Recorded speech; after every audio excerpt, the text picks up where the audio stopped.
I'm a big believer that you have to sort of understand all the different people and all the past versions of yourself to understand who you are today. Every little event and every little thing we go through ultimately plays a role in creating, the individual we see looking back in the mirror. I was in middle school, I was getting bullied a lot in school, so like a lot of kids, I had that fear of like, I don't want to leave my house today. The Right. social anxiety, I think, was the most severe. Grace, why were they bullying you?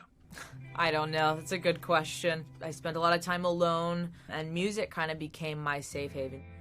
For a long time, I sort of suffered in silence. And this series is trying to shine a light on these topics. There is no stigma to me. It's mine.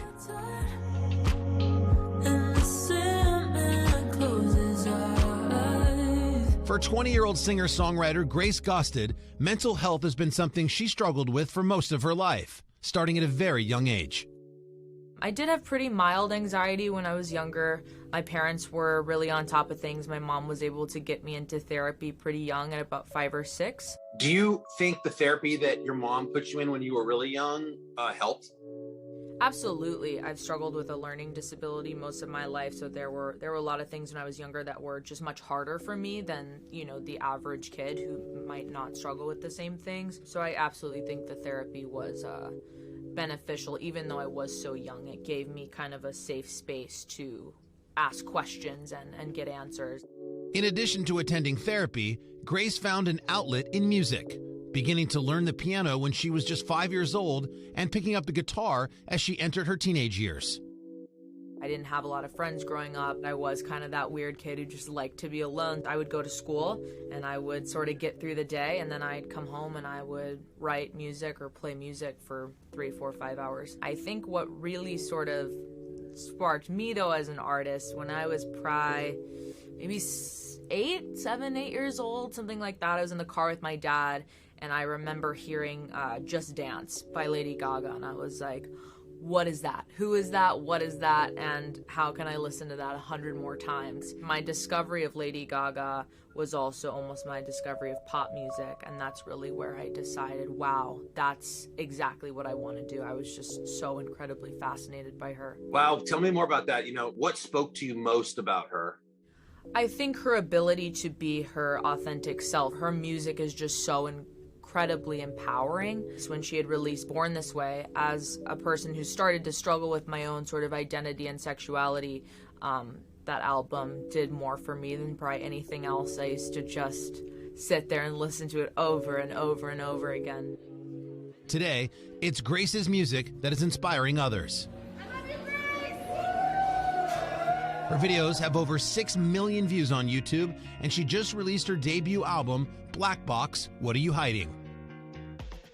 I wondered if sort of your first entree into being an artist and writing and sharing and emoting and all that stuff actually, in a weird way, serves a great purpose for you. It makes you feel better. It definitely was one of those things that made me feel a lot better, and also forced me to acknowledge a lot of things that I don't think I would have acknowledged had I not written the project. I was forced to look back on moments and memories that I never wanted to remember, and it's something I'd never done before, but I'm grateful that I did it. For those who don't know, explain kind of the impetus of Black Box. What are you hiding? What are you hiding? Where did this project come from? It's adventurous. Black Box, What Are You Hiding is a linear story of the first 18 or so years of my life that pretty much goes through all of the different struggles that I believe a lot of people face growing up and sort of finding their identity and so on. And at about 3 a.m. one night, I was reading an article and it was discussing, a black box that's found in an airplane when it crashes.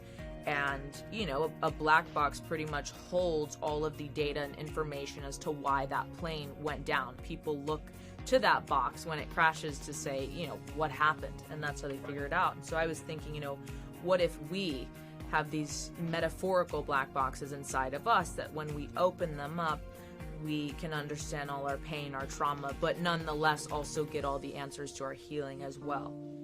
Hold up, you're the one I love, and I don't want to give it up.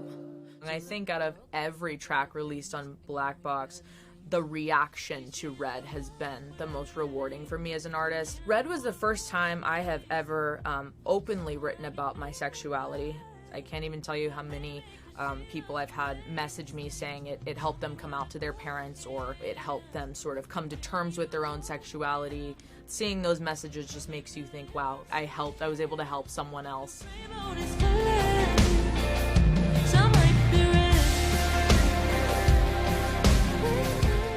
Tell me about Jupiter. Jupiter seems to be some sort of like love letter to yourself back in the day.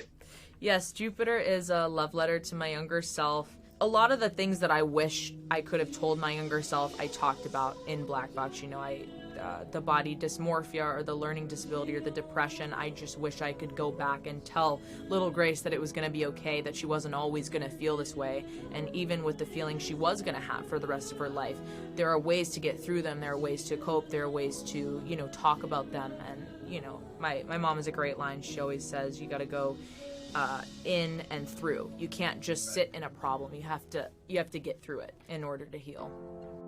And with the blackboxproject.org, Grace has created a resource to help others along their path to healing.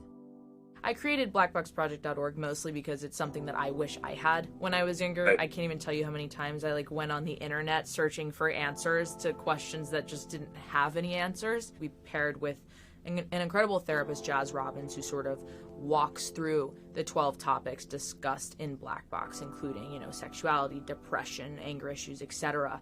And she goes through all these topics and tries to sort of educate people and give, you know, free advice and things like that. You sound so strong to me. You sound so confident just watching you talk. Do you struggle at all today? And I really want to know your secret, I guess. I still have days where I wake up and I'm super anxious. I'm super depressed. I just want to be with my mom. You know, sometimes I have those moments where I can't get out of my own head and I'm scared. What are some things that you do, some coping mechanisms, people, things that you turn to, maybe a lifeline to help you not go to a dark space? I think my lifeline would have to be my dog Bentley. He gave me something to love when I had only hate for myself. I tend to spend a lot of time with, you know, friends or family if I'm feeling like I'm getting into a dark space. Just surrounding yourself with people you love, I think, is important. You know, we don't want to see ourselves as weak, and so we push things down. We keep things inside, and sometimes I just think being able to say something out loud to yourself that you're dealing with and actually acknowledging it is one of the most powerful things you can do. And what do you want your fans who are at one of your shows and they're experiencing your music or they're listening to it, what do you want them to, you know, most take away from the music that you've written? Everybody, no matter who you are, where you come from, anything like that, we all go through so many of the same things, and if we don't talk to one another about them, and if we're not honest with ourselves and the world, it never gets better. I want to create that environment that's full of love and self-acceptance, and I want to show people that there are so many people in the world that feel just like you, that are just like you. It's just about finding them.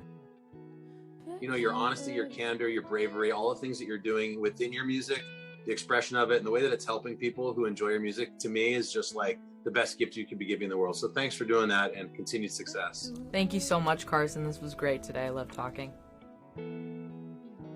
Back to earth.